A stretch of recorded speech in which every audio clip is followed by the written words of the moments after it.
now is history repeating itself. Powerful special interests getting their wish list while families suffer. How is this happening? The Republican Congresswoman, I can't even say her name. The Republican Congresswoman, someone even jerk it out. Congresswoman Mimi Walters is working side by side with Donald Trump, voting 99 almost % of the time with him, and she is putting powerful special interests that are buying her vote ahead of our values and what we care about. How is she doing this? By siding with the NRA to block common sense gun protections. By doing the bidding of health insurance companies to rip away protections for pre-existing conditions from millions of Americans. From letting Betsy DeVos turn our schools into auctions, turning our shareholders before students in our public schools. By passing a tax plan that is a giveaway to the huge, largest corporations in this country, many of whom pay zero tax already, and pushing the cost of that tax plan down onto all of us, especially those of us here in California. Doing the bidding of big oil, calling for more drilling off the shores of Orange County, and allowing Donald Trump to spew hate toward our immigrant community, our LGBTQ community, and so many of those of us with diverse interests who live and work happily here together in the 45th District. Frankly, I could probably fill this whole 2 hours. I could go on and on, I promise you, about all the things that Mimi Walters has done that caused me to declare, to run in this race, and that keep me going every day for more than a year now. But I don't want to do that. I want to take all the questions. But I do want to say this. In all my work as a consumer advocate, I have seen the God's honest truth, which is that Washington puts powerful special interests ahead of the rest of us. This election is going to come down to trust. Who can we trust to send to Washington? Not just to stand up to Donald Trump, but also to fight for us in the years that come after Donald Trump. I have a track record of standing up for families and fighting for them, and that's exactly why I want to be the next representative. We are so proud of the campaign we built. Vivian mentioned the day one endorsements from Senators Kamala Harris and Elizabeth Warren, and I am so proud to have their support, as they are showing exactly the kind of courage and leadership that I think we need more of. But we're also thrilled to have endorsements from groups like Emily's List, Campaign Finance Group, and Citizens United. We have built a very strong campaign. You're here in campaign headquarters today. We're making thousands of calls each day, including today. We're knocking on hundreds of doors a day, and we are going to reach each and every voter that we need to defeat Mimi Walters in June. Sorry, defeat Mimi Walters. That would be awesome. To defeat Mimi Walters. Maybe it'll be in June. To defeat Mimi Walters in November. The polling looks really great. I hope you'll ask me more questions about our field campaign. Our grassroots support has been amazing. I will be humble. We have had over 11,000 people donate to this campaign. We've raised over $1 million. Not $1 of that from big banks, big oil, big pharma, charter schools, or the NRA. And corporate capital. That's come from real families, and that's exactly who I'm going to fight for in Washington.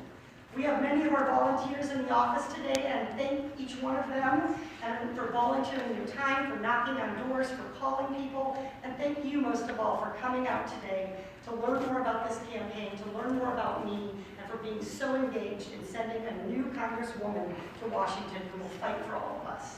Thank you guys so much.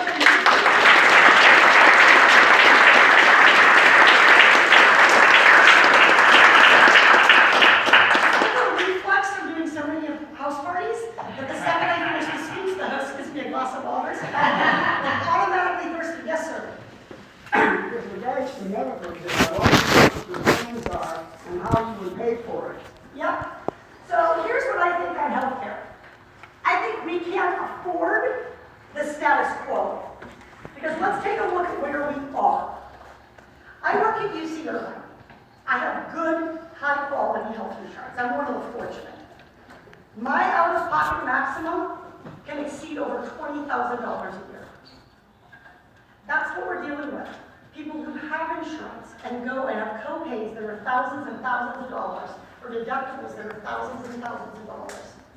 We need to make changes in our healthcare system, and we have to start by taking on big pharmaceutical companies that are driving up quadruple-digit increases on the price of life-saving drugs. We need to make sure that our government has the freedom to negotiate drug prices. That's a market. That's what we're about in America. We're about markets.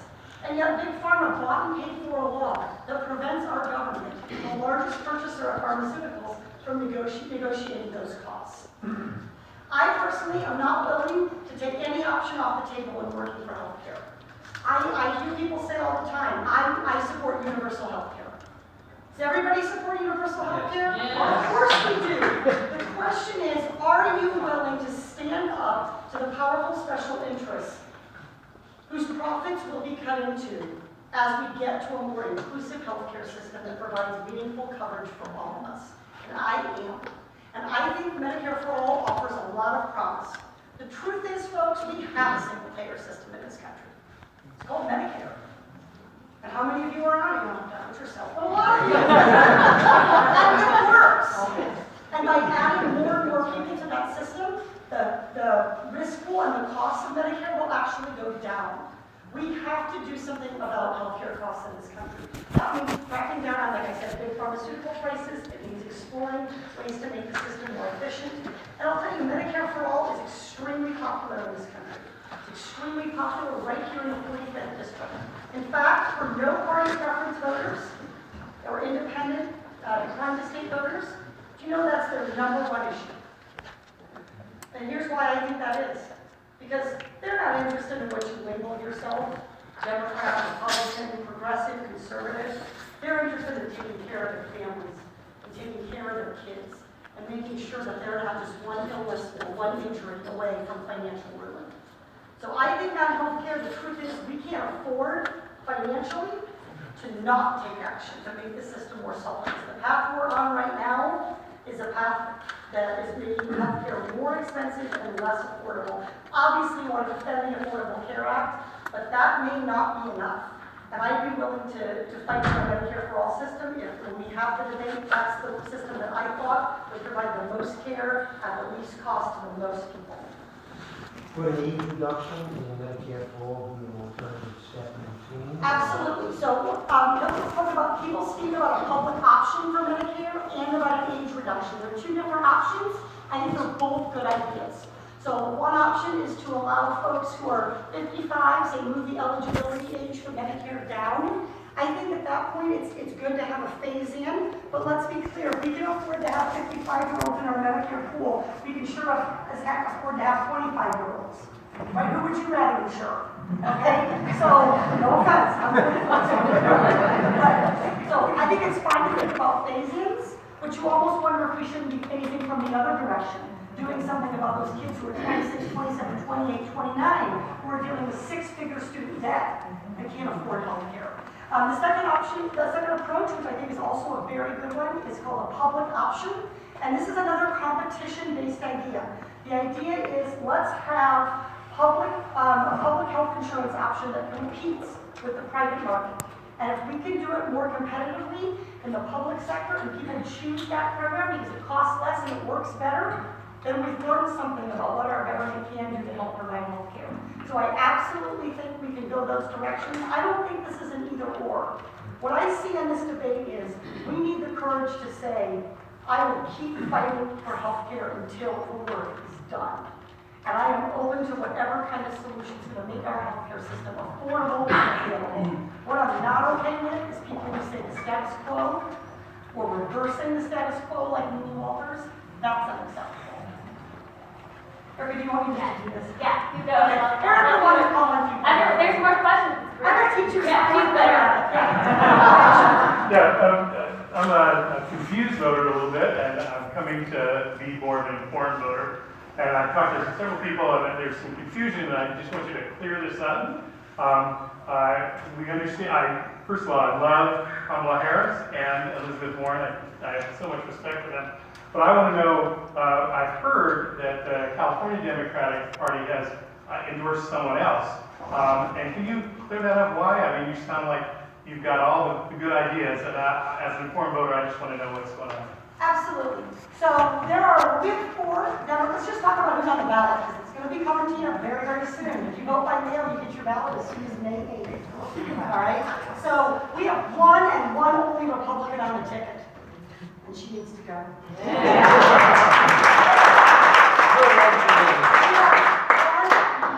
Declined to stay independent person on the ticket. His name's John Graham. And we have 4 Democrats on the ticket, and I'm one of the 4. I think you all should do everything you can to meet and learn about all the candidates. I want to earn your vote. I don't think I'm entitled to it.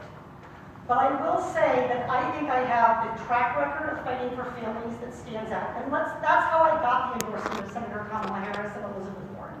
I didn't just have a lot of coffees with them. I worked with them for years, co-authoring books with Elizabeth, studying people forced into bankruptcy by medical problems with her, taking on the big banks with Kamala, working for 2.5 years right here in Irvine and across the state of California. We also are thrilled to have the endorsement of Kamala's opponent in the Senate, Congresswoman Loretta Sanchez. So if you think I can't reach across the aisle and bring people together, I did it with Congresswoman Sanchez and Senator Harris. We are really proud of the campaign that we've built. Dave Mann has the endorsement of the California Democratic Party, just like I have the endorsement of Leading Campaign Finance Group and Citizens United. Brian Ford has the endorsement of a scientist. You're going to see this when you have strong candidates. They're each going to work to get every endorsement that they can. And my message to them is, congratulations. I wish you well, and I'm going to beat you in June.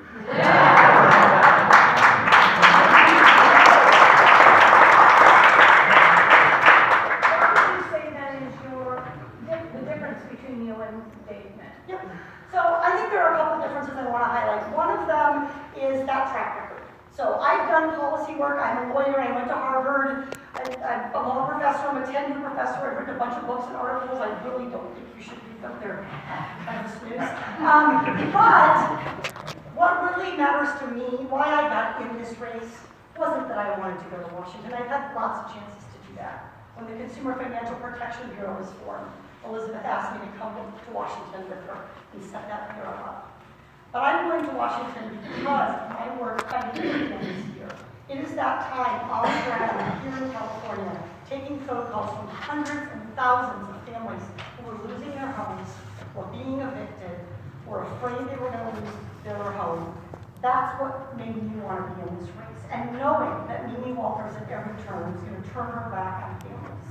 So it's a track record that you can count on. I've taken on Wells Fargo and I've won. I've taken on Bank of America, and they offer all the same excuses. These special interests, they must have a playbook that they give out at their convention. All right? It starts with, oh, it's too complex. Oh, it's actually the victim's fault. Oh, it would cost too much. And really, at the end of the day, it's just about looking at what happened and holding people accountable for their actions, no matter how big or how powerful they are. So I think track record is one. There are some important policy differences. I talked about healthcare and Medicare for all and my willingness to support that and think it's important. That's the difference on healthcare policy, and there's a big difference on campaign finance. So I am the only candidate in this race, and really the leading candidate in the nation on setting these parameters about who I'll take money from. So lots of candidates don't take corporate PAC money, and I say good for them. But there are a lot of different ways around that campaign finance system. We don't take money from Goldman Sachs. We don't take money from Chevron. We don't take money from private charter schools. And I think those are really, really important differences. And that's why we're so pleased to have that endorsement from Citizens United. So there are lots of other differences, but those are a couple, and I'm happy to talk about more as we have more chance. Yeah. Then how do you plan on winning when they come up with $55 gazillion from these tax, and you have a couple million from individual people? How are you going to get everything paid for? How am I going to beat Mimi Walters? No, yeah, how are you going to go get Mimi Walters when she has all that money behind her who's totally slandered you? All right, so first off, Mimi, I'm not scared of Mimi Walters. I'm sure she will stand for me. But I'm not scared of her. We don't need any more people who are scared in our Congress. No, we don't.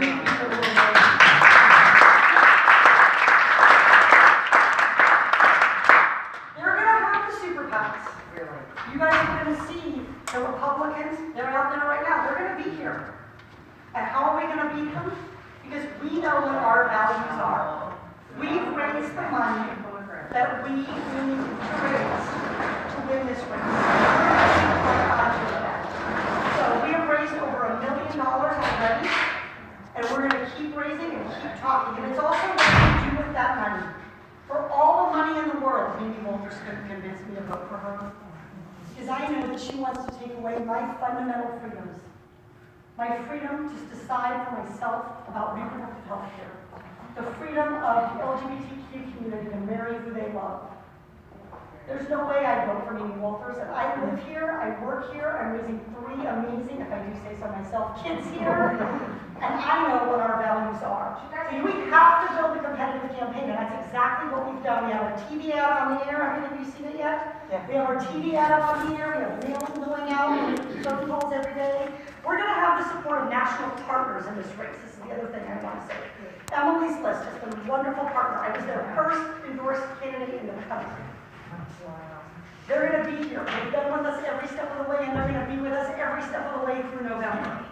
We know that the DCCC is going to invest in this race. They put people on the ground here more than a year ago. So we're going to have our partners to help us, and the Republicans, I guess, they'll have their partners. But I know what we believe. You know what you believe.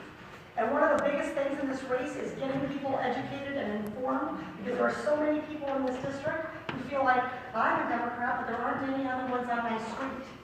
And we'll tell you, we've had voters say that to you, oh yeah, this is my neighborhood. But I just know there aren't any Democrats. And when we send them out canvassing, lo and behold, the neighbors on both sides have been Democrats for 20 years. All right, so there are lots of folks in this district. And let me say something about the no party preference voters too. Because they're going to probably decide this election. Certainly in November, they're going to be the votes that decide this election. No party preference voters in the 45th district are much more liberal than they are conservative. Only about 15%, 18% of them identify as conservative. A lot of those people are very, very progressive, but what they are is they're fed up with feeling like neither party in Washington fights for them. That there's too much beholden to special interests on both sides of the aisle. And so I think I have a very powerful message to reach out to them.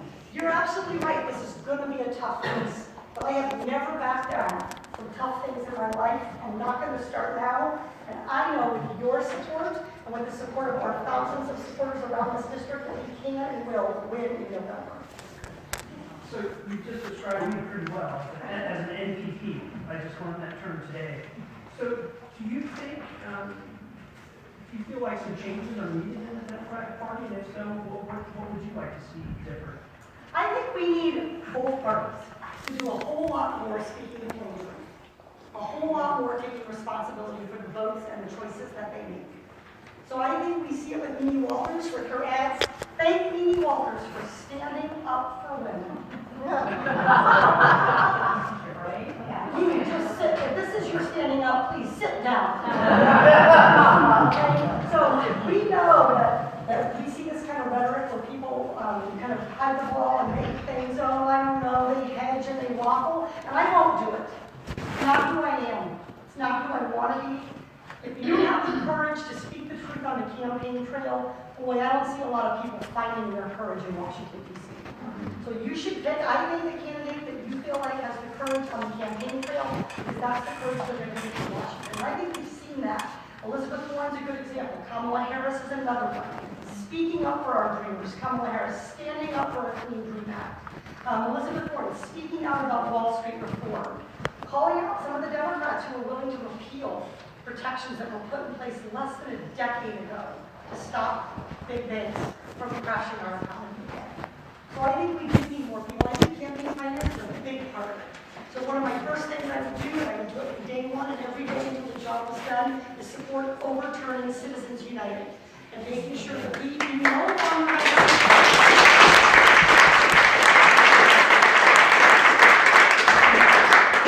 longer have a system in which our elections are turning into auctions. Because that's where we are. And it's causing so many people to lose confidence and not want to vote and not want to engage. And so it's showing the people of this country, regardless of party, that their vote matters and that their vote is accountable and that they have a voice. That's the core of democracy. To me, that's the heart of what it means to be an American. And I don't think that should be a party issue, not one bit.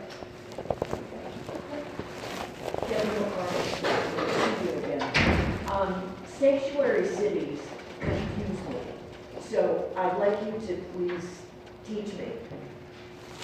Is it that if an illegal alien who is here, I don't know if you're alien, I'm sorry, if someone who is here illegally breaks the law and is arrested and does not get charged or is found not guilty of the thing that he was arrested for, then does being a sanctuary city mean that that the police let that innocent person go back to his home? Or does it mean that if he is arrested and convicted, that he can go back to his home? Okay, so let's talk about this, because there is a lot of confusion about this, and people are using the terms all different ways. And we're seeing a lot of activism at the local level about this on both sides. So first off, let's just be real clear about why we're in this pickle. We're in this pickle because of Donald Trump's hateful immigration policy. Because of his Muslim ban, because of his willingness to back out and break the promises that this country made to dreamers. That's why we're where we are. All right, that's why we're seeing our students at UCI who are more worried about deportation than they are about studying. That's why we're seeing people who won't go to the hospital when they're hurt or sick because they're worried about deportation. So we need to do something about this. I think the failure of Congress to pass comprehensive immigration reform combined with Donald Trump's reckless actions have gotten us into this place. I think what we're seeing California do with its sanctuary city law is do what it thinks it has to do in this climate, in this environment, to protect the law-abiding people who live in our communities. All right, and what it means to be a sanctuary city is to say that we're not going to use our tax dollars and our police force to do the work of the immigration authorities. All right, and there's immigration work to be done, and we have immigration authority for a reason. We've all driven to San Diego, we've seen the border, we know that this work has to be done. But it's not a role for our local police department, which has its hands full under stresses in its own budget, to do its own job of law enforcement, of investigating crimes, of answering domestic violence calls, of doing drug prevention in our schools. That's what our local police department is for. And so the idea of sanctuary city is to say that our local police department should not be jeopardized by tweets of Donald Trump to do the work of the immigration. Yeah. I'd like to follow up a little bit on what you're talking about immigration, because that's one of my top 4 concerns. But I'd like for people like yourself and the Donald Trumps of the world to kind of quit emphasizing that all those hordes are coming out of Mexico, when in fact a lot more illegal immigrants are coming in the legal way and then overstaying that legal process. What are we going to do about the visa system? What are we going to do about fixing that? And as long as we're doing that, how about an immigration policy that allows a reasonable guest worker policy and protects DACA? Okay, that's number 1. I got a couple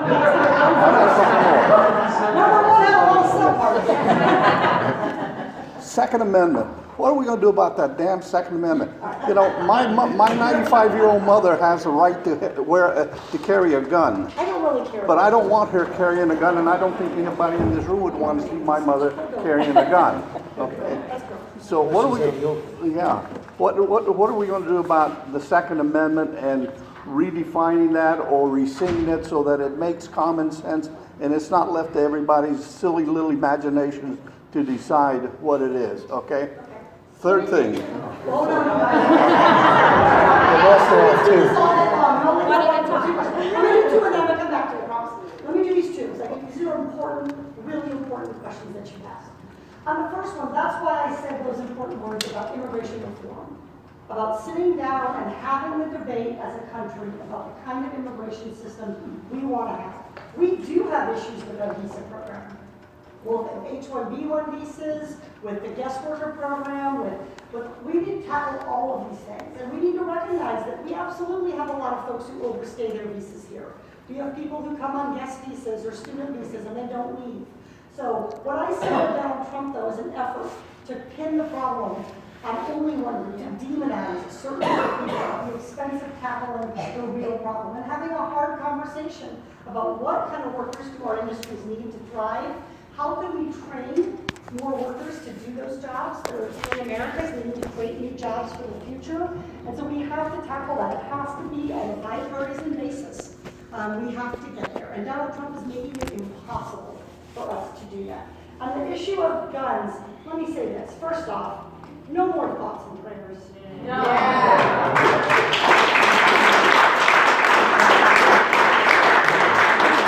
Don't get me wrong. I have 3 kids in public school. I think about it.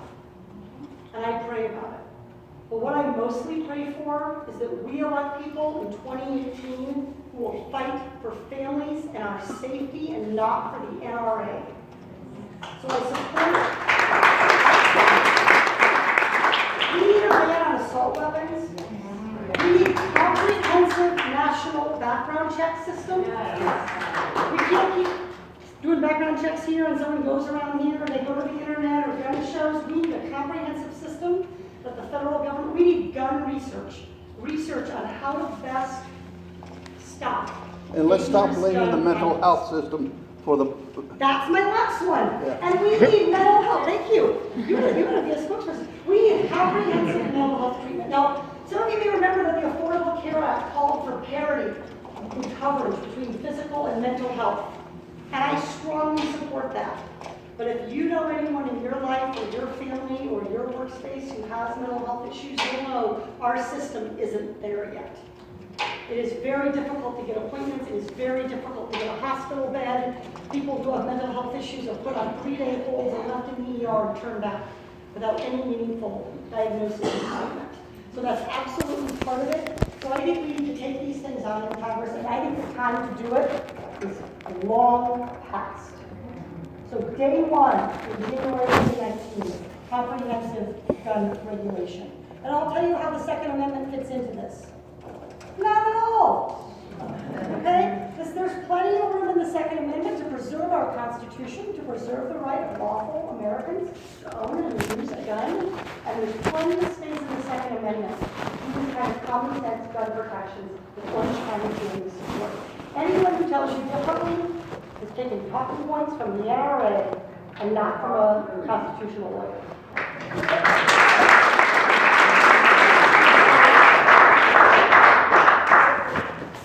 Go ahead. I just wrote a big check, 2 of them as a matter of fact, to both the state of California and to the federal government to pay my income tax. I did my taxes this afternoon. That's what I was working on. It was I not waited to good. the last minute too. But I would like to know, as a member of Congress, what you would consider to do to help lower the tax burden, especially on someone like me who's unmarried, has no deduction, and doesn't own property.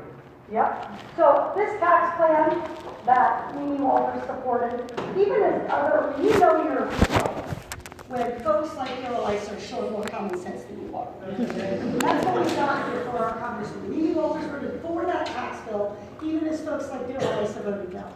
It is punitive to Californians.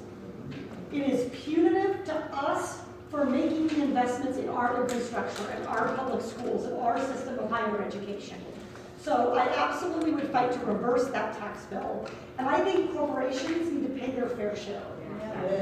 Verizon paid no tax at all for 4 years. I don't know about you, but I have a pretty good sized cell phone bill. So I think we need to have a tax system that makes every corporation pay their fair share. And not only is that going to help people, it's also going to help our small businesses, who right now cannot do the kind of really complex tax planning, offshoring of accounts, moving things around, forming a shell corporation in another jurisdiction that our largest corporations are able to do. So I think we need to understand that what are our taxes? They are our collective investment in each other and in our future. And I want that investment to be put into education, to be put into mental health care, for example, to be put into creating jobs, life-saving medical research. I don't want it to go to creating a weapons stockpile so that Donald Trump feels more courage when he tweets. Elizabeth Warren actually wrote and supported 2 bills that would streamline the tax system, basically giving the individual taxpayer a basically a statement of what they owe, and would you consider supporting something like that? So the basic idea, I think, is a really good one, because one of the things that, I think I mentioned this before, but, you know, they hide behind the complexity. And that's exactly what we've seen out of this Republican tax bill. I did my taxes today, and I told Erica, I'm worried about next year. I'm worried that I'm not gonna have what looks like it's gonna be a lot more money than I'm gonna have to pay next year. I'm a single mom with 3 kids. I'm working hard at my job. I don't have a way to generate that extra income, and most of us don't. Most of us are already working as hard as we can to try to save for our retirement, pay for college, pay for daycare. So I think that tax bill, the idea here is that complexity, she can kind of wave the wand, it's gonna be okay, says Nikki Walters. And I don't believe her for 1 second. So I think a simplification is an important thing, and the proposal here is that they would calculate, they'd get your W-2, which they already do. They'd calculate your tax, they'd send you a thing back with what you owe, you'd look it over. If it looked good, you'd be done. And we can all go back to enjoying this kind of warm April day. So that's the idea behind it, but I think it is important to take steps to simplify things, because one of the things is I think when people can see what's going on in the system, they think it stinks. And one of the problems is we don't see Verizon's tax bill. We don't know what's going on with that. And so it's harder and harder for us to understand what's going on with the system. I'm always on that. Okay, open it. I'm done. Oh, this is like someone that the Republicans have to follow around. And usually my children are standing in front of me. I can get a little more. I'm not going to be too bright. Face down. All right. I see the light. Here we go. I have 2 questions. Oh, no. I did 2, right? Bad precedent. Shifting gears a little bit. My first question, obviously, you saw what happened last night, the bombing of Syria. Trump authorized that. Is that an action that you support or oppose? And my second question is, based on everything that we know now about Donald Trump's actions, do you think there's a sufficient case for impeachment? I think what happened in Syria, the use of chemical weapons, is terrible. It's just abhorrent. And I don't think chemical weapons have any place in our world, in any country. And so I condemn the use of chemical weapons. But I think we need to come up with a political solution to what's going on in Syria and not get dragged into a land war on our own. I think we need to go ahead and have Congress debate whether the use of military force in Syria is appropriate or not. I don't want Donald Trump making those decisions. No way. I want our Congress to be making those decisions. I want a debate that we can hear, that we can listen to, that we can participate in and chime into, because our lives that are at stake, as well as the lives of so many around the world. So I do not support Donald Trump acting on his own unilaterally in Syria, or really much with regard to much anything, to be perfectly honest with you. With regard to the second question about impeachment, I think we're on the road to a real constitutional crisis. And I think it just continues to get worse. Where exactly it's going to take us, I don't know yet. But I will tell you this. I will fight tooth and nail to protect the independence of the special counsel, to make sure that they can do.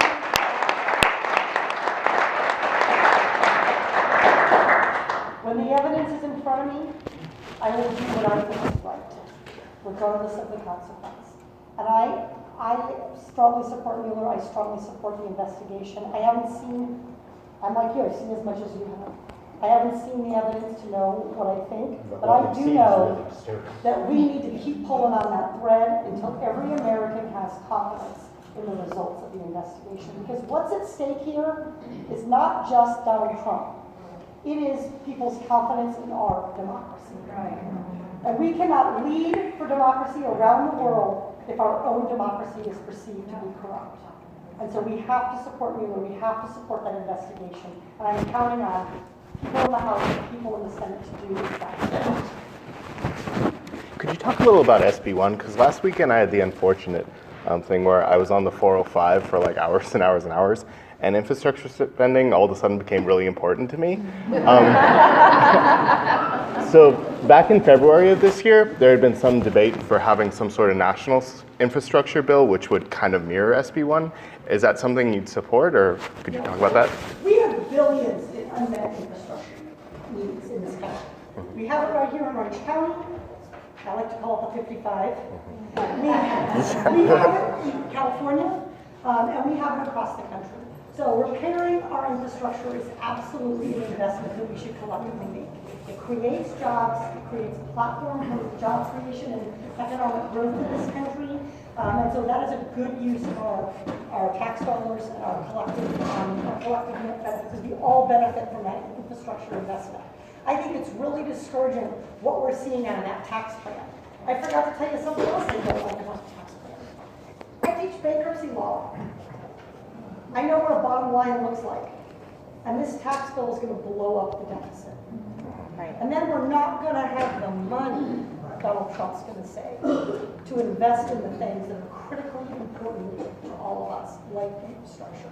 So I absolutely think we need to quit twisting our hands, make a national plan, figure out the priority projects, make sure that we're getting it done across the board, and build the kind of infrastructure that's going to let us continue to move people, move goods, and create jobs, and do trade with our partners around the world for the next 50 or 100 years. It's long past due. It's not going to be cheaper to fix these things as they get worse. We've let a lot of them go too far already. Can we take them from the back? Yeah. As a consumer bankruptcy attorney, I've witnessed firsthand the crippling effects of student loans. What is your position on the dischargeability of student loans in bankruptcy law? Yeah, so what he's asking about is there's a provision in when someone files bankruptcy, they're able to discharge, they make full disclosure of everything they own, they give the trustee any property they have that's beyond what they need to live, and they're able to discharge the debt that they can't afford to pay. Right now under our law, most of the time, most student loans are non-dischargeable. That means no matter how bad a shape you're in, no matter how much you owe, you're on the hook for life. There's no justification for treating Visa or Bank of America or Wells Fargo better than treating students. Okay? No justification at all. Having said that, let me be clear. Our solution to the student loan debt crisis in this country cannot be to say to our youngest people, congratulations, here's a diploma and bankruptcy for dummies. That cannot, we have got to do better. So we need to permit students to refinance their student loans to market rate. Our student loan program is an investment in education. It's an investment in training the workforce that's going to support us in the decades to come. It should not be a source of profit. It needs to be stable, it needs to be enduring, but it should not be a source of profit for a government that can't seem to figure out how to make its ends meet. So I think that's really important. I'm also very concerned about what we're seeing with some predatory student lenders who aren't honest with students. They don't tell them what they really owe. They won't help them when they get in trouble or get behind. I worked on those regulations with the Obama administration, and Betsy DeVos repealed them within the first month or two of being in office. Could you touch on Social Security? I'm kind of nervous what's going on in Washington. Me too. Me too. So Social Security is a vital lifeline for millions of us. And let's be clear about what Social Security is. Social Security is money that we paid during our working years so that we would have the safety net that we needed later in life. That's what it is. It's not a piggy bank for a federal government that can't make ends meet. It's our collective money for our collective future. So I would fight to make sure that we build a Social Security system that is stable, that is financially stable, and that we look at ways to expand that system to be there. We have a lot of folks right now, because of student loan debt, because of the cost of childcare, because of the cost of housing, we have more and more people for whom retirement is not a source of anticipation. It is a source of anxiety. And it is a question of when. It's a question of if, not a question of when. And so I think we need to look at expanding Social Security where we can, and I will not cut that program. Can we do something to prevent like Bush borrowed money from there and now something? Absolutely, Congress has control of the budget. That's the biggest, one of the biggest ways that Congress can oversee what's going on. So when we say, oh, Trump did this and Trump did that, there's a lot of truth to that, but let's be clear. If he didn't have folks like Mimi Walters aiding and abetting him every day, signing on to his agenda, no matter how dumb of an idea it was, we wouldn't have a lot of these problems. So Congress can absolutely take responsibility for that and should. Any more questions? I feel like I should call. The people usually self-sort back there, but yeah, go ahead, in the back. Thank you for putting yourself out there. It's a major thing you're doing. I have a question regarding, we have all this consumer protection capability in your campaign and as an attorney, but it becomes clear to me, as Luis meets with Freshman Mark Zuckerberg, that we have a third technology. And it was clear that the people questioning Zuckerberg didn't know anything. And how a person there, such as yourself, a two-part question of, have you been involved to how a lawyer might be able to address technical problems? And secondly, we have a position on net neutrality. Yep. So we take the second question first. I absolutely support net neutrality. I think that the cable companies, frankly, are getting away with a lot of hijinks already, and this was just one more example of it. So Mimi Walters, by the way, that's one of her biggest contributors to her campaign, is the cable companies. And I don't know about you, but each time I seem to look at my cable bill, I'm paying more and I'm getting less. I call them back up and I get a little bit off the bill, and then 6 months later I'm paying more, I'm getting less. Does this sound familiar? All right? So we have some real work to do on that, so I strongly support net neutrality. I'm incredibly disappointed by what happened, and I think we need to fight to stand up for net neutrality. It's an issue about access to information.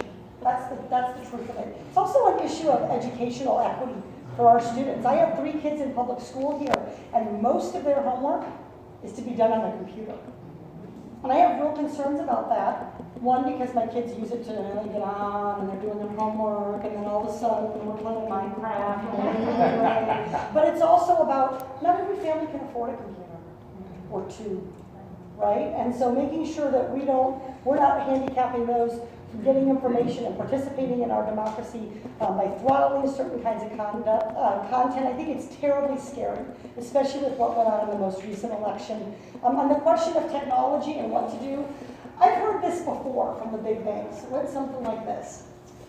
Well, you see, collateralized mortgage obligations are where you take a pool of securities and put them together, and then you dice them into bonds and tranches, and you couldn't possibly understand that. And I thought, well, I know a cheater when I see one. You cheated. You lied. You made things up. You broke the law. And boy, I know what that looks like. So with regard to Facebook, if someone like me, who's a consumer protection, Harvard-educated lawyer, can't understand Facebook's user agreement, that's a problem on Facebook's side, not on our side.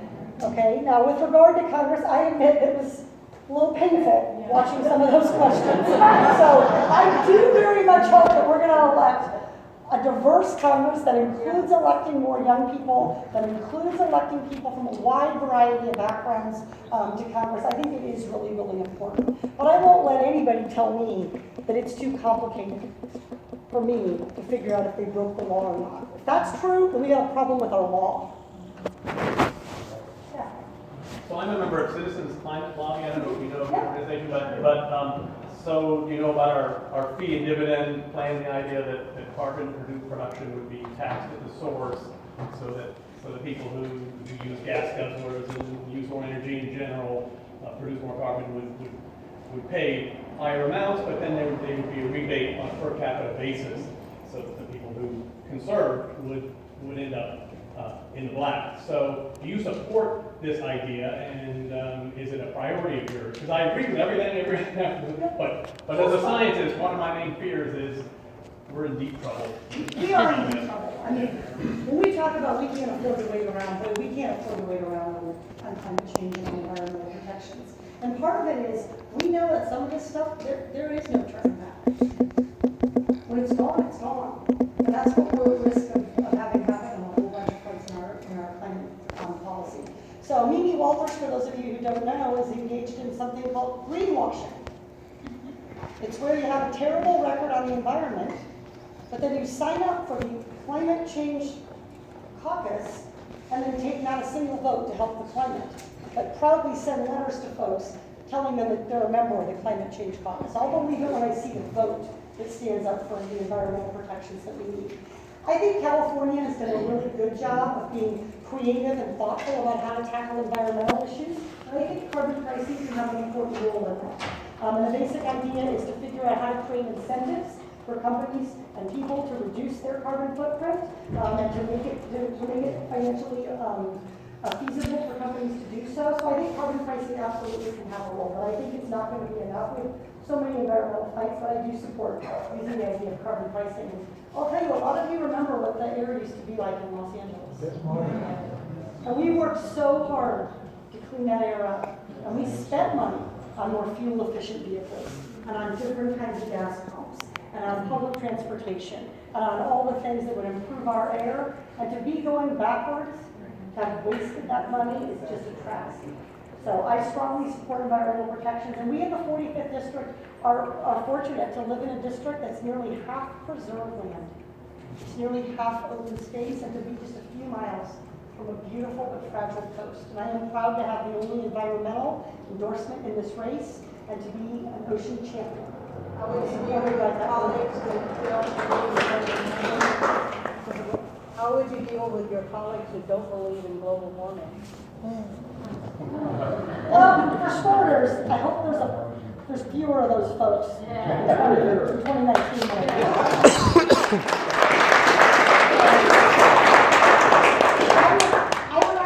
Try to explain why this is an investment, an economic investment as well as a social investment, and try to educate them. But I will also tell you that sometimes you just have to do what you have to do, and that means getting the votes that you need to stand up for the environment. Well said.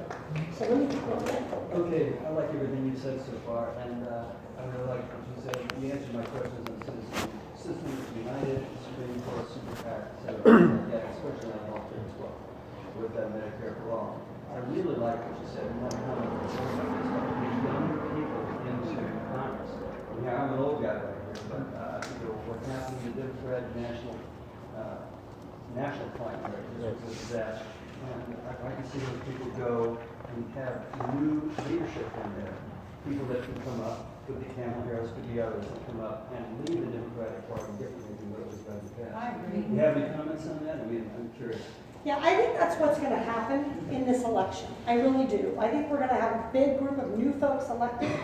So a lot of us have a lot of policy experience and a lot of know-how, but we don't owe favors to a lot of folks along the way. We're going to go and do what we think is right. I think we also need to recognize the role for seasoned leadership, because there's a need for that, and we're lucky in California. The way I look at it is we have two amazing senators right now.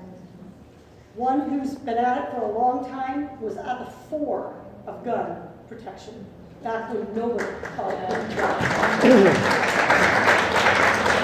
we have Kamala Harris. I don't know where she's going. She doesn't tell me. But she's got a bright future ahead of her. She's newly energized. She's fired up, and she's fighting for California. So I think we're going to send a whole group of people to Congress who are going to have a whole different debate. And I think part of it is our life experience is different. You know, I've heard Elizabeth Warren give her stump speech a couple of times, and she talks about her life experience. She talks about her brother serving in Korea and getting the GI Bill to help them go to college and buy a house. She talks about how she worked her way through college, paying $1,000, $500 a semester.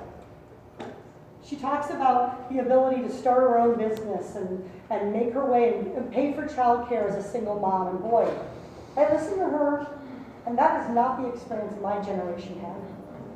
My daughter Betsy's preschool at UC Irvine costs more than it would have been for her to be an undergraduate. My student loan debt was in 6 figures. All right, and so that's what we need, that's the experience that people are grappling with going forward in this country, and that's the experience that we need to make sure we have those voices at the table, along with voices of seasoned leadership. In the back. Hi, my name is David. This is my first political event. Awesome!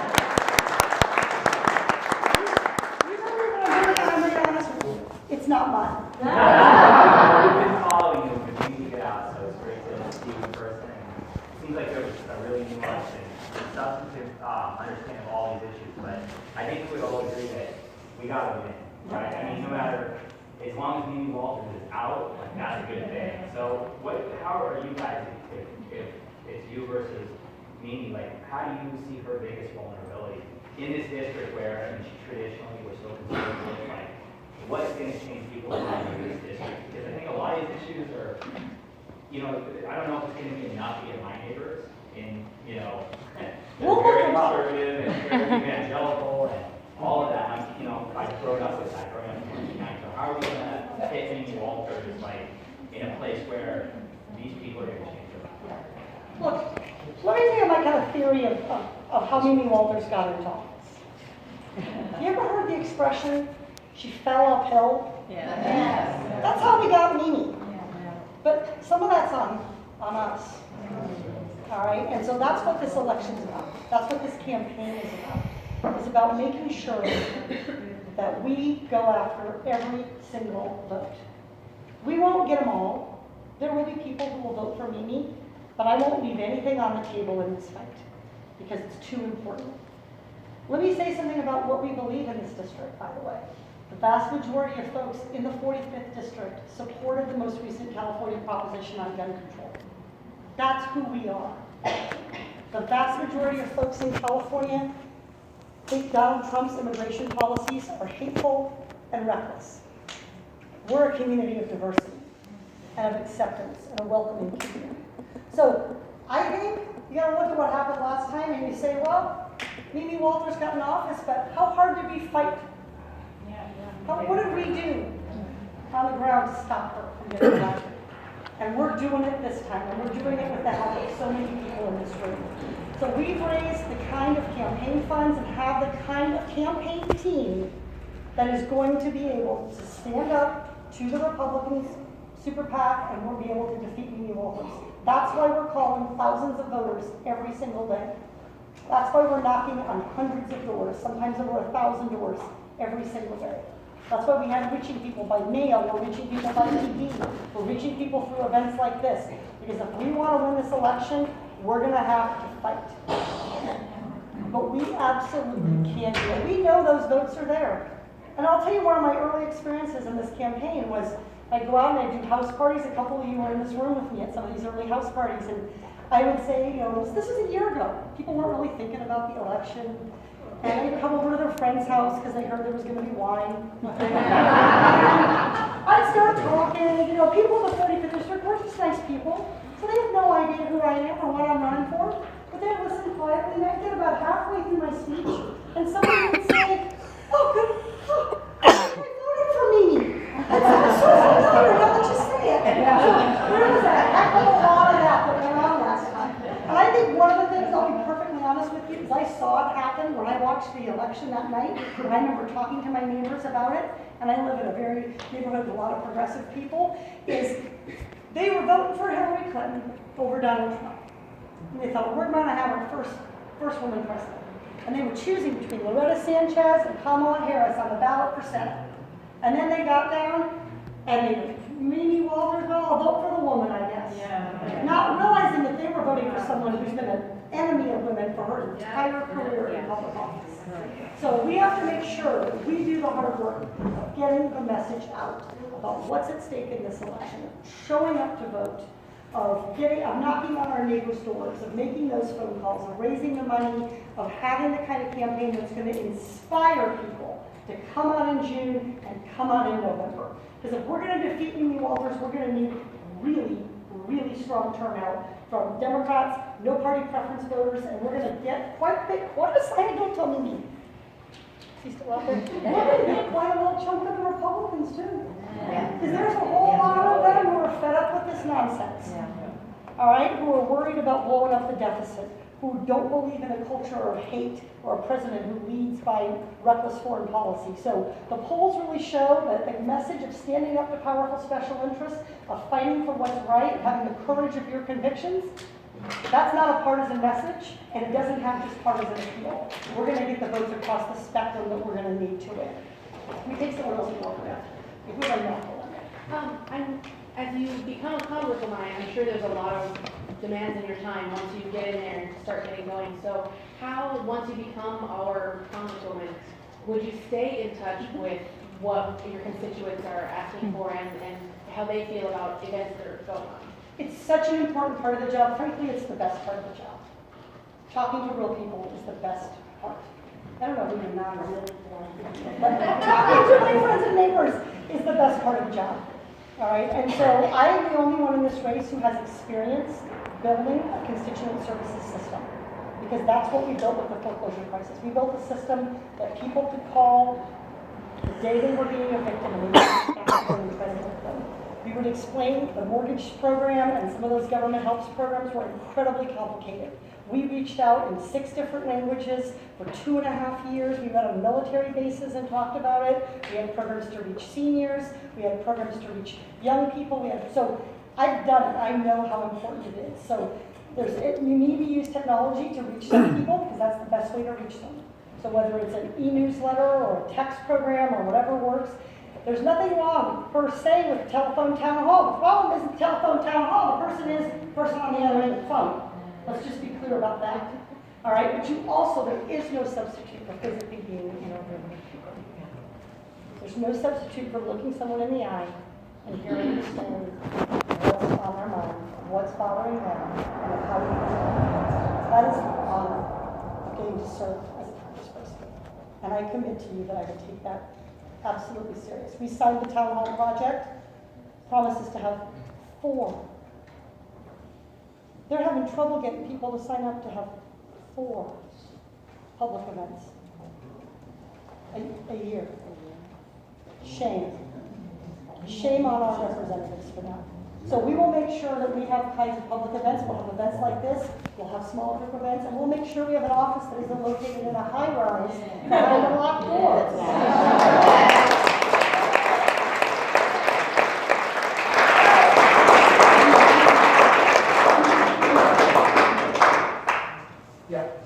I think you're running a great campaign, for what it's worth. I think you're going to be our next congresswoman. I'm old enough that it was a great thing to see Hillary Clinton win by what, 8.5 points in Orange County. So Orange County has changed. So, for what it's worth, I think you're saying you're placing all the right issues, but I'm going to ask you a question that is maybe not the one you want to lead with in campaign communication. But it strikes me that Jeffrey Sachs said taxes are the price we pay for civilized society. And since '80, the Republican Party's been enthralled to supply side economics and the idea that you can grow your way to prosperity even as you cut taxes and decimate, our fiscal position. Are you willing to support downstream, enter our congresswoman, taxes not just for some imagined plutocrat, but for all of us in some appropriately progressive way, so that we can have a robust civil society where there's money for CDC, the Census Bureau, EPA, whatever infrastructure, with the idea of, we'll privatize it, and it'll all be just come out in the wash, seems to me kind of irresponsible. So, what do you think about an adequate level of taxation to support the society we want? So let's start by talking about privatization and where that's going, and then come back to this question about taxes. So let's be real clear about what privatization means. It means that we take something that was a shared public function, operating at zero profit, and we turn it into something that allows one company to make money off doing it. That's what it is. That's what's at stake in private charter schools.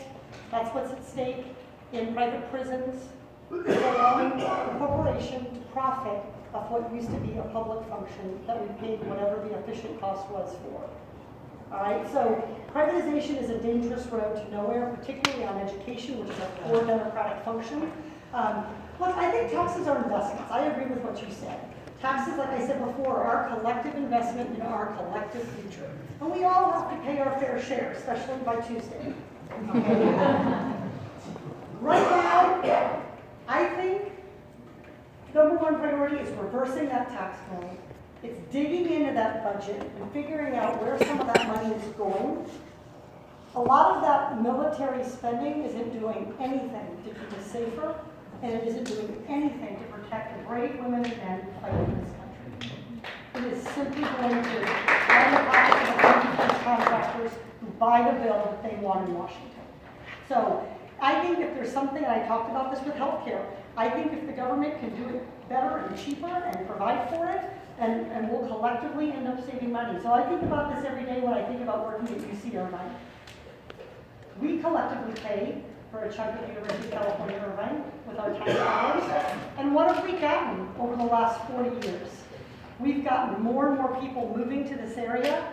We've gotten more high-tech and research jobs for the future that are drawn here because of our university. We've got a university that our kids and grandkids can attend and stay in our neighborhood. And we've got an engine of opportunity, including and especially for first-generation college students and students who are from lower-income families. So there's no better example than the one in our own backyard of UC Irvine of what happens when you make a robust investment in something that collectively pays off for all of us.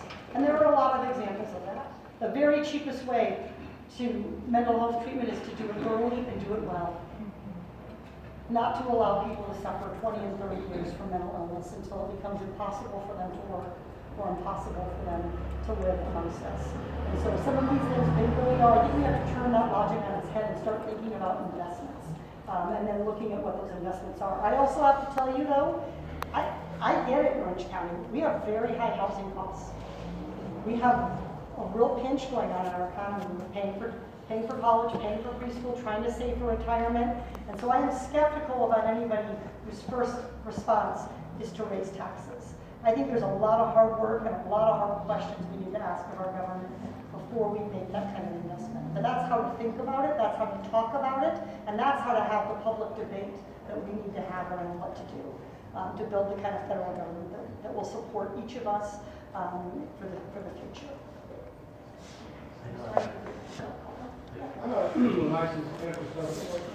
Say it again. I'm a licensed clinical social worker. In the 1980s, the length of stay for families was about a year. There was matching funds to insurance companies. Today, length of stay is 2 weeks. And if they're discharged, they have to be suicidal to get back.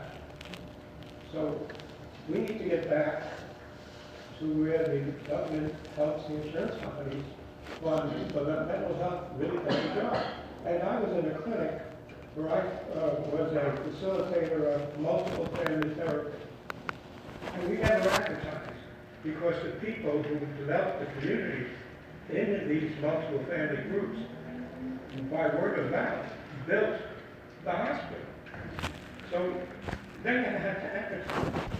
So that's where it was in the 80s. What can we do? We've gone backwards on mental health. So when we hear the pharmaceutical companies tell you that we have the very best health care in the world, we have the very best place in the world to be a big pharmaceutical company. I think that's what they mean. So there are absolutely, we need to make investments in biotechnology and make investments in science and research, but we could also choose to make those publicly through NIH grants, through making investments in research universities where we own the discoveries that are going to cure cancer and keep us healthy longer and have us have better quality of life. And so I think what we've done with our mental health system is we've just gone backwards from where we were in 1980. You're absolutely right. And I've seen it firsthand, and it's a shameful system. Yeah. I'm with Moms to Mad Action, and we're a gun violence prevention organization.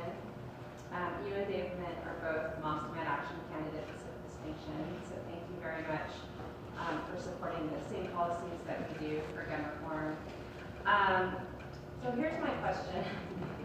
After the massacre at Parkland, Park High School, there was a CA-45 Townhall, and both Florida senators were there, and their Democratic Senator, Bill Nelson, was asked a question. And the question was, right after Obama was elected the first time, Democrats had control of the White House and they had control of Congress. Did you guys screw up by not pushing gun reform when you had control of the White House and Congress? So, yes, now how are you going to keep this issue top of mind, push it, you know, even though you have to deal with red state Democrats? You know, if we should be able to have in 2020 a Democrat in the White House and a Democrat in control of Congress, but we're not right after Parkland or we're not right after Las Vegas tragedy, how are you going to make this a top priority? So we've done it in our campaign from day one. And it's truly mortifying and upsetting to think about how many shootings there have been in just the 1 year of this campaign. But we started talking about it from day one of our campaign because it's really important to me as a mom. It's really important to me as someone whose kids go to public school. I want to go out and be in the parks and be in our shopping malls and be in our neighborhoods and feel safe. And that's really what this comes down to. So I think part of it is making sure that we're electing candidates who don't take NRA money, making sure we're electing candidates who will publicly state their position on gun protection. That's exactly what Mom's Command is doing, which is holding people accountable. And that's really what it's going to take to get it done. And I think the other thing you saw a little bit of this in my response to his question is, we have to understand, the NRA is an extremist organization. They do not represent the majority of Americans, and they do not represent the majority of gun-owning Americans. They are an extremist organization. And we have to start saying that out loud and publicly and getting people to understand that the reason they get votes is because they're buying votes. And so look, we elect people who don't do that. We elect people who make this a priority on the campaign trail rather than make it a priority in Congress. So I'm thrilled to have the Moms Demand distinction, and I love I think I told you this on the way in, I absolutely love their logo. And I said their motto for 2018 is expect us.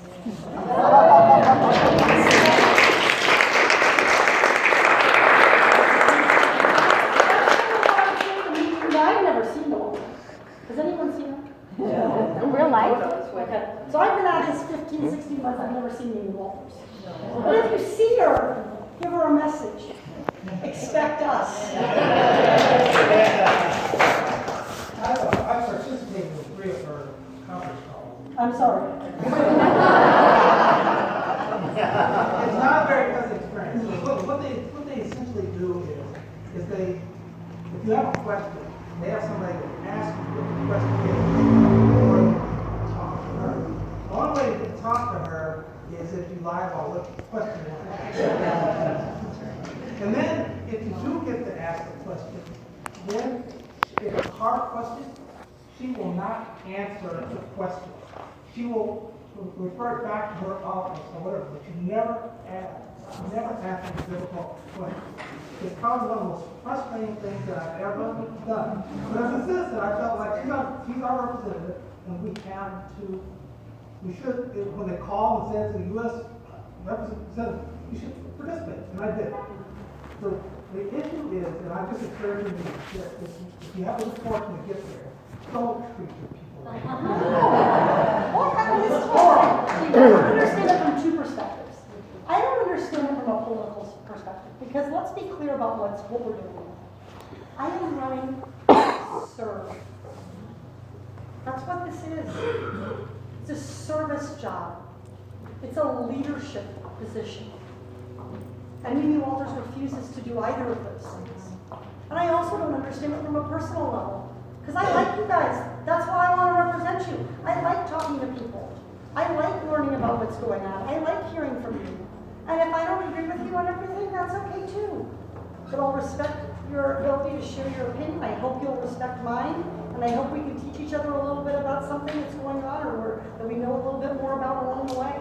And so I promise you, there is no chance of that. None. 0. Can you say more? I don't know what more to say. Yeah. I want to follow up on the Moms Demand National. It was a terrible thing that happened at Parkland and happened in all the schools. People of color have been affected by this for years and decades. And that's what really upsets me. And seeing on video that two black men in a coffee store were arrested for just waiting for their friends. But because they didn't order, someone called.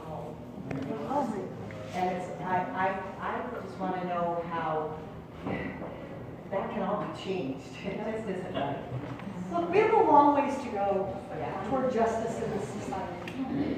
That's true on race, it's true on ethnicity, it's true on gender. We have a lot of work to do. But we will not get there if we do not fight for it. If we do not speak up and have the courage to call for it. So what you're saying is absolutely right. Gun violence does disproportionately affect lower income communities. It disproportionately affects minority communities. Police brutality disproportionately affects minority communities. Imprisonment disproportionately harms minority communities and lower income communities. And let's be clear, it disproportionately affects them, but I want each of you to know where I stand on this. It also affects us. Because those are our fellow citizens. Those are our neighbors and friends. And how we treat those amongst us who are in trouble or have made mistakes says a whole lot about who we are and what we owe each other in these kinds of times. So I think we have to speak up about those issues. I think we have to fight for a fair criminal justice system that people have confidence in. It's a core part of our democracy, just like voting. Our criminal justice system has been held out as a model around the world. And we often haven't wanted to look at the underbelly of it and see that it has its own set of very serious injustices embedded in that system. So I think this is an issue where moral leadership and moral courage is needed. And we have time for about 2 more questions, and then of course you can come up and say hi to Katie. I know.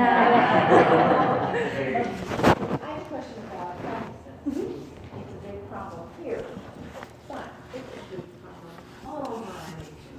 And what I have seen recently in Irvine, what Yep, so the question was about homelessness, and particularly what we've seen recently happen in Irvine and some of our other communities. So I think homelessness is a great example of why it's so important to elect. I'm just going to pitch for you. I want you all to vote for me, but I also want you all out and learning about and voting in your county and local races.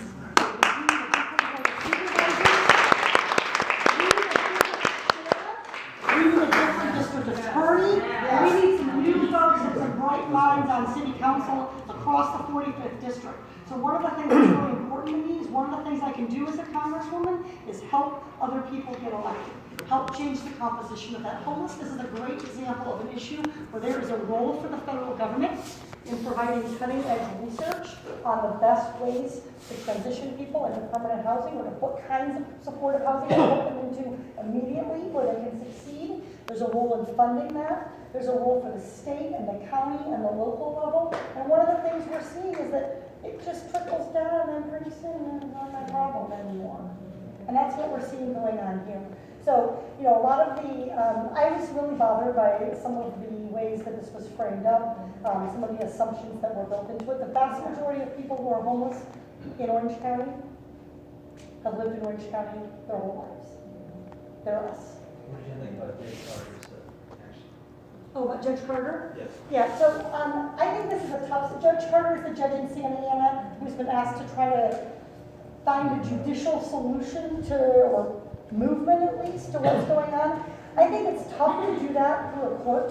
It's tough to craft a judicial order to get us where we need to go. But I also think some of our cities and some of our county, Orange County supervisors didn't give anybody a whole heck of a lot of choice. So I don't envy Judge Carter in trying to come up with a judicial solution to a multifaceted problem like that. And let's also be clear, the homeless are no more than any of us are all the same. The homeless are not all the same. We have homeless veterans, we have homeless young people, we have homeless families, we have LGBTQ youth who are homeless, and there are different solutions for some of those people. So I think it's a tough position we've put him in, and I think it's up to us to elect local leaders who are going to work with our state leaders and our federal leaders to tackle this problem. And what we're doing right now, by the way, letting homeless people suffer, putting them in the ER or prison is not only the most inhumane thing we can do, but far and away the most expensive thing we can do. I know Judge Carter, and he's like you in many respects. He's not afraid to get out. No, yeah. So, We're kind of a little bit from the same cloth. One more question, anybody? That's what I have not called on. Sorry, I'm a teacher. You know, my very first house party went like 4 hours. And my staff said, you can never do that again. But I'm just a teacher, so like if there's a hand in the air. Like I don't want to get bad teaching reviews. This is a real problem for me on a Camp Trail where they were like, this isn't class. They're not going to flunk the exam. It'll be okay. Let's do this one up. I'm a teacher. And I'm listening to all these questions, and they're all these great questions. I'm like, where can I be? And a lot of them are right about Orange County, and I'm going, where can I read more about Orange County concerning these questions? Why can't we get more coverage in our local, and what can we do, can we do? And then, you know, as individuals, and then what kind of policy can help fix that? Yeah. So we've had a little crisis going on with journalism in this country. Yeah. And it's being made a whole heck of a lot worse every day by the Twitter issue. All right, and when we talk about what the Constitution protects, let's remember that what amendment comes first. Free speech. And so we have a shortage of quality journalism in this country. I had someone ask me, an intern, they said, well, you just know a lot about a lot of things. How did you learn this stuff? And I said, I read the paper. Every day. Right? I read it on an iPad, okay? But like, I read the paper. And so we do have, one of the things I think you guys can do is write op-eds. If you find a good quality piece of journalism that explains something, share it. So on the issue of homelessness, for example, I encourage you to look at the report that the United Way did, along with some researchers at UC Irvine, on the homelessness population in the county, on solutions, on who they are, what the different options are. It's free, it's online, put out by the United Way. They're trying to get better quality information, and that's something that you can do as a congressperson. So my vision of what, in addition to being on the ground floor with the doors locked open, you can be a congressperson in Orange County and not have your door open and be in a locked, windowless room, right? So in addition to having a Congress office that's on the ground floor and open and welcoming and invites community groups to make use of the space, you can also use your role to help give people information. Because we need to continue post-January 2019, and we're going to have a different Congress. We're going to have this country headed in a different direction. We need to continue to stay educated and stay engaged and take part in these debates. Because it's the future that's at stake. That's what it's about. And that's going to be just as true on January 2019 as it is today. How convinced are you though that these changes will happen, that this shift will happen? How confident are you though that it will shift? Because last time in 2016, we got through. Yeah. How can we avoid that this time? Look, there are no guarantees in that. All right? There are no guarantees. But we can do what we can do, and I know what we failed to do last time with regard to the new orders.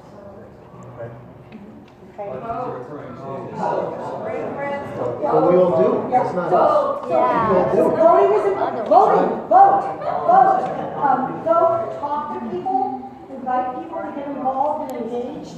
And I think we have a little bit of a cultural problem in Orange County, where it is perfectly permissible to say, what model of BMW is that? Is that the Q whatever? But gosh forbid you say, hey, what do you think about the environment? Right? And so getting more comfortable talking about these issues, and I don't see a reason to make them about politics or about political parties, because I think they're issues in themselves. Right? And so just approaching them that way and having more of those conversations and sustaining those conversations all the way through Election Day and beyond. That's what we need to do in Orange County if we want to be leaders in finding solutions. And we've done some of that locally, but we need to step it up because everybody here from Washington is going to be a leader and serve the families of the 45th. And that's why I'm asking for your vote on Tuesday. Thank you guys all.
That's a huge right? So people, yeah, we have people who take home envelopes and address them and bring them back. And they do a couple days later. So we have people who come by and deliver bottles of water and Costco.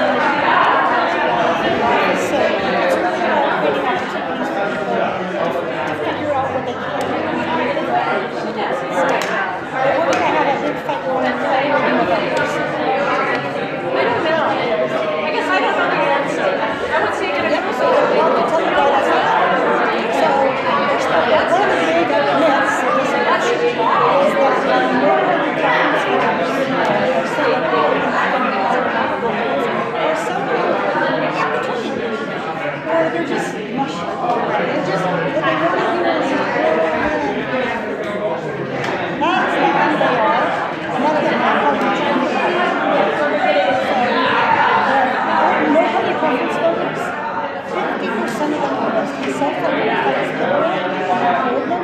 Only about Trump self-identified it's about 50% identified as conservative. So the nobody preference voters voted overwhelmingly for Bernie Sanders and I think that reflects the sense that these are people who are just not sure who their interests effectively there. And they're not sure how to establish these two parties, whether our party system is working, whether they can trust that party system and move to a level and say, we're going to be there, we'll fight for that. So when you get to election issues, the number one issue, only issue among no party preference voters is Medicare. And that's because healthcare is not a partisan issue in these people, it's a problem, right? Immigration, it's not a partisan issue, it's a problem for our communities. So we've seen it, there's actually that I feel better head to head against many voters than any of the other candidates. Curious about your The band. most recent poll actually showed me Curious about your band. no, do you want to be an answer? No, that's going to be an all night event. All I have to be a true now is to around and chilling down as we're ramping up our campaign. The only thing that works out. So,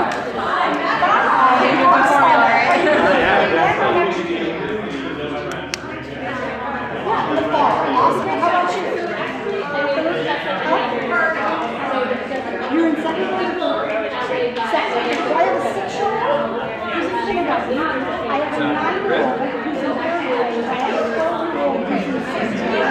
What school do you go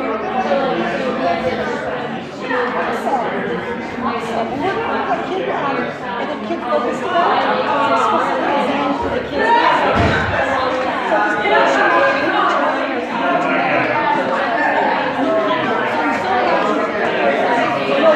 Thank you for your patience. Nice to meet you, Devin. Thank you. Hi, guys. Thank you. Awesome. Question number 3. It's okay. I'm so sorry. I just have a phone call. Otherwise, you get the 6-part question. So, kind of what you were just talking about. More people identify with Democratic values than conservative values. I think it's not just Orange County. Most places in the country are like that. But the reason that Democrats lose elections is these people don't get out and vote, especially younger people. This year is really different. You know, one of the silver linings of the dark cloud of this party is that younger people are actually going to get out and vote. So in Orange County, one of the places where there's, I think, the largest untapped voter base, right? Absolutely. And our community colleges. And community colleges. What is your campaign doing to reach out to these folks? So what Danny is our, I'm using a t-shirt right now. Danny is our deputy field director. He was the college, he was the president of the college teams at UCLA. And so Danny wrote to every single student group that UCI and the colleges have. He asked Erica, can I write to the Pagan Club? And Erica said, if they'll vote, she's like, if they'll vote, you can write to them, right? So, right? So he's been writing to all the different clubs. One of the things we looked at real carefully is how the exam schedule lines up with primary voting day, because that can be a little tricky. Sometimes the voting day is when during final exams for UCI, which they're distracted. So we are doing outreach. We've had a group of women going door to door in the dorms, and they're two older women, and they're like, these college kids don't know why we're there. We think they're someone's grandma, and like we're lost, but like the kids are so nice to us. So we've been doing outreach. The League of Women Voters is working to try to get more registrations. One of the things I would really push for is I want UCI, I want all colleges, and they mail out that paperwork that says, what meal plan do you want? And do you want a top or bottom bunk, or do you want a roommate that snores, or whatever it is, to put a voter registration form in with that. And motor voter will change a lot of this over time, but we have a lot of people who are very confused about whether or not they're eligible to vote, where they go to school, or whether they have to vote back home. And so they can choose, they can't vote twice, it's not Trump, so they can only vote once, but they can choose where they want to vote. So we've been doing a lot of educating, and one of the ways to do that is to actually reach out to their parents, right? So when we go and do meetings with parents, we always ask, do any of you have kids who are away at college? Do any of you have kids who are 17 but they'll be 18 by the election? Let's look up and see if they're registered to vote right now. So I encourage you to ask Danny about it and do more, but it is really, really important. And also, I think it's not just college kids, it's that kind of been out of school a couple of years, and they're not, like mom and dad aren't filling out the ballot anymore, mailing it in on their behalf. There's that group too that's really important to reach out to. So yeah, it's getting onto community college campuses. And I think, frankly, this was something the Bernie campaign did pretty well. And there's a model there for how to do it. They did it by old-fashioned organizing, sending people with clipboards and t-shirts and talking to folks. So, and that's what we're going to do. We've already started, but we have more to do. But with students, I have to be honest with you, like, there's a pretty, I mean, I work on campus. There's a pretty short window of attention. So, you gotta get in the window, right? So, like, talking to them a year ago, like, a quarter of them graduated, right? So, it's kind of getting, this is really the window where we're ramping up that level of attention.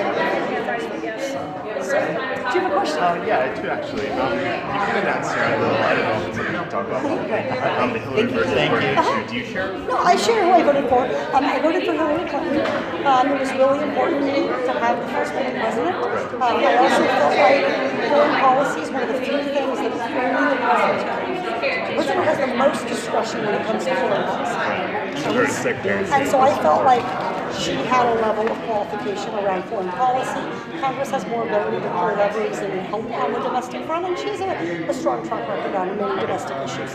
That said, the Bernie kind of issues that people associate with Bernie, issues about student loans, issues about Medicare for all, issues about affordability and the way that corruption in Washington, those are the issues that I've worked on my whole career. So I did not have an easy time choosing who to vote for. But I felt like, what was the question? The question was, who did I vote for? Hillary. Okay. That was the question. Oh. And so I voted for Hillary, and I was explaining why and why it was a hard choice. But yeah, but I think Bernie putting a lot of those issues on the table and raising them was a very positive thing. It's unfortunate. There's plenty of blame to go around for this election, starting with Trump, right? But I do think Bernie brought some of those issues up in a way that pushed the party hopefully to think hard about how to talk about those issues, how to talk about that kind of stuff. So, yeah, you can absolutely ask that. The other thing, right at the end of your speech, you mentioned some of the down ballot races, the DA's race and the sheriff's race. Is that something where you've endorsed a candidate for that? I have not endorsed anyone yet. I think in the sheriff's race, there are 2 in the sheriff. I have to look at how many there are in the sheriff's race. Because some of these races just have one Democrat. And I don't know, a DA, I think there might be a couple. I only see one sign. Who's running against? Brett Perkins is one of the DA candidates. The one I saw a sign for someone. It wasn't Tony. I have to, oh yeah. I mean, So I'll go for Tony that. Rackakis is, And then I was interviewed. yeah, Todd Spitzer's our OC, Board of Oh, that's right. What was Supervisors. it? Todd Spitzer, he's awful. It's bad. See, I didn't even Don't know vote for that. Todd Spitzer, he's terrible. So we've kind of taken it upon ourselves to like be the ones to. A lot of our friends know they want to change, but they don't really know that much. So we're trying to come and learn. That's why I asked the question I asked, which is like, if I have a chance to talk to a Republican, you know, maybe voters for Walters. Do it. Well, obviously, but what's my most powerful types of things I can say to them? I'm going to give you two things. One is there's a difference between how you open the conversation and how you close it. So the way I open a conversation with anybody that I meet who says to me, and I get people, although I'm on TV, you get all kinds of people who, I can't wear yoga pants like anywhere now, right? And so people say to me, oh, are you Katie Porter? I don't know what they're going to say because I'm Mimi Walters' firstborn. Right, What because they're I'm going to say, because I like it, you don't know. But I find when you talk to people, you just say to them, I'm kind of worried about what's going on in Washington, or I'm concerned about our public schools, or I'm worried about kind of climate change or what's going on. If you approach it that way and you don't label it with a party, most people don't label it that way. They want to talk about the thing that's on their mind, right? And so we've done some really successful events where groups of teachers got together, or groups of nurses, people got together, every kid on their soccer team, and some of those people are Republicans, some of them are maybe have never voted recently, I suspect, and that's okay when you approach it that way. In terms of the most powerful platform, one of the things that's really powerful across party lines when you have someone that you know has always voted Republican, is just to say to them, Mimi Walters, whether you agree with her on some policy issues, you and I may not see eye to eye. For example, on choice, on women's choice. You and I might not see eye to eye on issues on health care. But don't you think our congressperson ought to do a job, ought to meet with us, ought to live in the district, ought to talk to people? That's powerful. A tax bill is a powerful talking point. Because that's doing it in California. It's doing it in California, and when you say to people, that tax bill is going to blow up the deficit, they're like, well, I didn't hear so much about that. But it will. That's right. We can't have anything good because it'll create a deficit. But when they want a deficit, it's real, right? It's like, can they just give a bigger shovel and they'll dig us a bigger hole? They're going to start talking about the deficit. But they create it, right? And I think that's why this election is so important, because if we get in there now, we can turn that tax bill and turn that budget and get there before. Yes. If we have 8 years of that deficit, that's going to be 20 to 40%. I don't know how you get out of that hole, right? So some of it is getting there now and turning it around before it gets too late. But I think most people in Orange County, sometimes the most big deal is, I don't really like talking about politics, but I only usually find that I know people who think the way you approach people is you walk up and say, "You Democrat?" Right. Like, why would you do it that way? Yeah. I don't just want Democrats to vote for me. I want every vote I can get. Right? And so I just approach them by asking them, all right, what are some people about that you can turn? There are some people you cannot turn, and you just thank them for their time and move on. Yeah. Right? Use your time on the next person. Yeah. But I have to say, even people I know who are like, I love Mimi Walters. She's only had this happen once, just to be clear. But I love Mimi Walters. I think she's great. And I said, well, you know, she said, I'm a Make America Great person. I'm a person. Oh, God. I said, well, you and I are going to disagree. She said, and that's what makes this country great. And I said, I respect our difference of opinions. I just moved on to the next voter. And like, I didn't melt or crumble. Yeah. It wasn't a, you know. What I was going to say to people like Mimi Walters in part because she's a woman and she supports women. How can you say that when she supports Donald Trump? Yeah. It's like the worst We didn't talk about it much today, but they're starting seeing us raise this. Mimi Walters didn't find these values when Donald Trump got elected. Exactly. No. She had a long history of this, and so we're going to be calling her out on that. So when I was on the ground fighting to help families who were facing foreclosure, she voted against the Home Bill of Rights. Are you guys, if it's you and her, I hope so. I mean, I've never seen her. go hide in the whole room. Yes, you probably don't I've agree. never seen her. You've never seen her in person. Just on the internet. Yeah, we should That's the best Don I says can he say. talked to her on a conference call, but I don't know anybody. But like, I've never seen, so I hope we will have a debate, and it's not just about getting to go after media, which should be fun, but it's also about making sure people can see for themselves. No, exactly, that's what I mean. We haven't had a lot of debates. No, in Orange County, frankly, like, I grew up in Iowa, and so in Iowa, every 4 years, we just get inundated with political stuff because of the presidency. So in Iowa, everybody is either a Democrat or a Republican, and everybody's grandma runs the local polling place for picture. I mean, so the caucuses. When you're out, exactly, when you're out here, it's like, oh, the election up at the palm tree, and people just kind of get distracted. And so I think one of the things we're trying to do, and one of the things that's important to do in office, is to create a continued level of engagement with what's going on in Washington. And that's not just about getting elected, that's about keeping people informed about what's happening in Washington and why it ends up happening back here in California. As a county, we got some work to do in North Carolina. And that's how we're going to get rid of some of those local groups. Yes, that needs to be done. I mean, they're just sitting there and not doing anything, and, all these states are making changes to the voting rolls.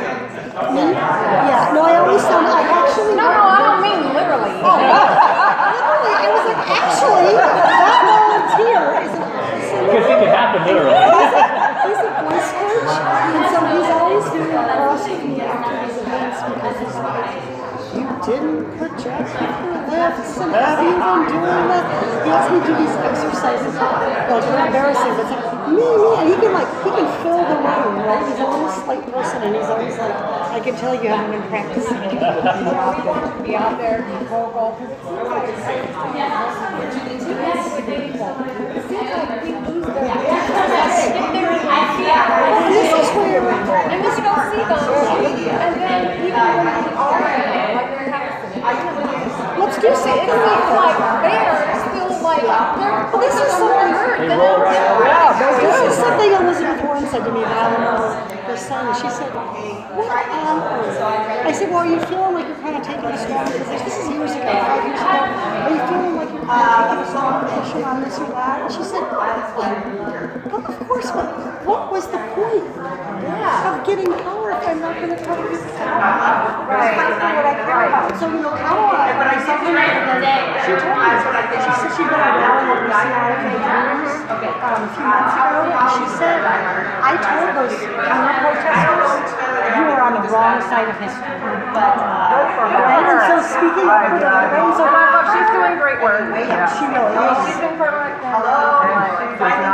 Yeah, no, she's that's what I like. And I like no, like, I love when Kamala is questioning someone, because I'm just like, this is going to go bad. For the person on the other side. This is going to go very, very poorly. Like, you need to stop talking. Like, you should just figure out, there's no way this is going to go well for you, right? So, well, thank you so much. Thank you. I'm really glad to have you guys here. Yeah, of course. I'm not sure if you're hiring us today. Okay, so. No, it's okay. Would you support an initiative in Congress to roll back some of those gaps in provisions? Oh, yes, absolutely, yes. Because they're horrible. I mean, these are bankruptcy laws that were pushed by the credit card industry to basically discourage people. Yeah, to discourage people from filing for bankruptcy. And so absolutely, but I also want to be clear that when we move the needle on bankruptcy, which is important, and look, I understand how to do it, like I know what we need to do. What I don't want anyone, because I remember having this conversation with some of the Hillary folks about this, the policy team, and I said, don't you dare just say you'll fix like mortgages in bankruptcy, but not do anything about all those families who are in mortgage trouble for whom they don't have other debts, they don't have any reason to have the stigma of bankruptcy and the expense of it. They just need help with their mortgage. So let's use bankruptcy for what it's for. It's just overwhelming consumer debt that people are stuck with that they can't figure out their way out of. And so making that system better is important.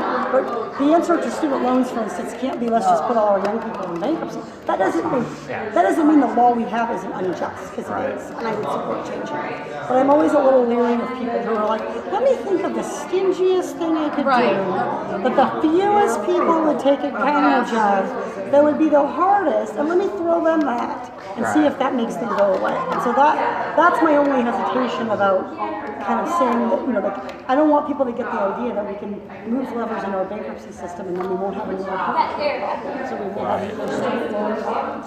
But absolutely. One of the issues, for instance, is the Chapter 13 debt limits. Yep, big problem in California. Yeah. And those should be adjusted upward, inflation adjusted from what they were set at, and then we should index them going forward. We never adjusted them up, or like up their levels. I mean, I've turned down dozens and dozens of people who I otherwise would have been able to help stay in homes. Yes, because of the debt. Yeah, absolutely. Thank you guys so much. Thank you for being here. Thank you. Thank you.